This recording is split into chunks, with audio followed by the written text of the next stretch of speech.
Acts chapter 23. Paul looked straight at the Sanhedrin and said, "My brothers, I have fulfilled my duty to God in all good conscience to this day."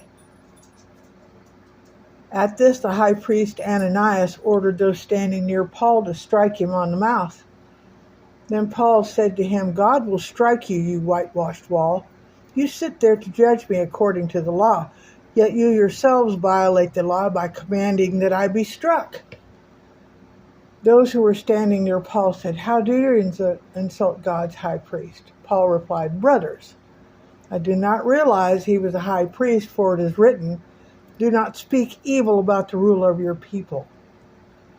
Then Paul, knowing that some of them were Sadducees and others Pharisees, called out in the Sanhedrin, "My brothers, I am a Pharisee, descended from Pharisees. I stand on trial because of the hope of the resurrection of the dead."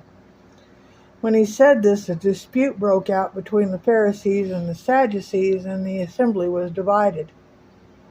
The Sadducees say that there are no resurrection, and there are neither angels nor spirits. But the Pharisees believe all these things. There was a great uproar, and some of the teachers of the law who were Pharisees stood up and argued vigorously. "We find nothing wrong with this man," they said.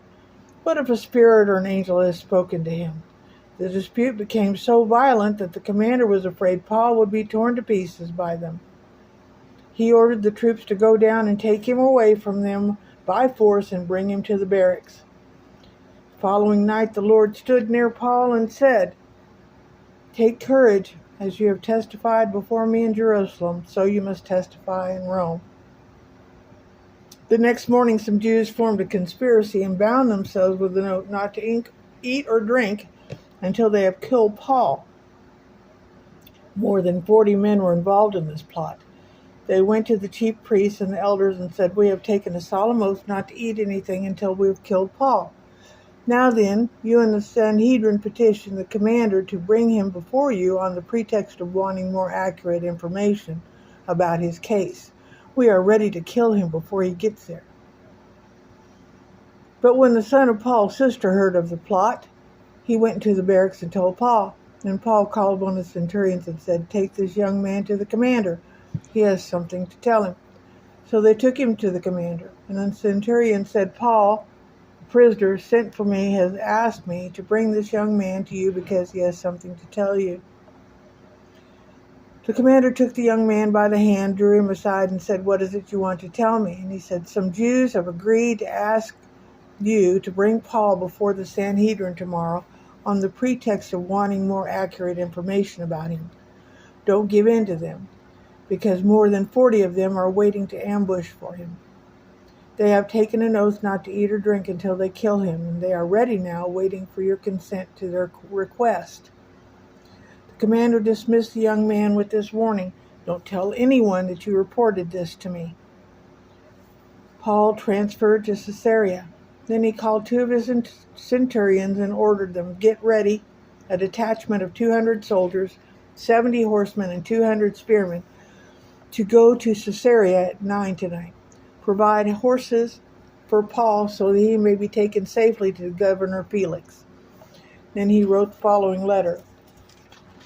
"Claudius Lysias, to His Excellency Governor Felix, greetings.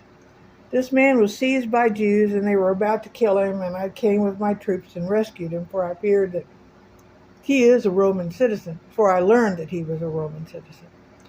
I wanted to know why they were accusing him, so I brought him to the Sanhedrin. I found out that the accusation had to do with questions about their law, but there was no charge against him that deserved death or imprisonment. When I was informed of the plot to be carried out against the man, I sent him to you at once. I also ordered his accusers to present to you their case against him." So the soldiers carried out their orders, took Paul with them during the night, and brought him as far as Antipatris. The next day they let the cavalry go with him, while they returned to the barracks. When the cavalry arrived at Caesarea, they delivered the letter to the governor and handed Paul over to him.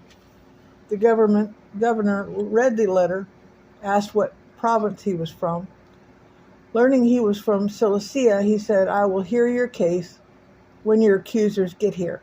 And then he ordered that Paul be kept under guard in Herod's palace.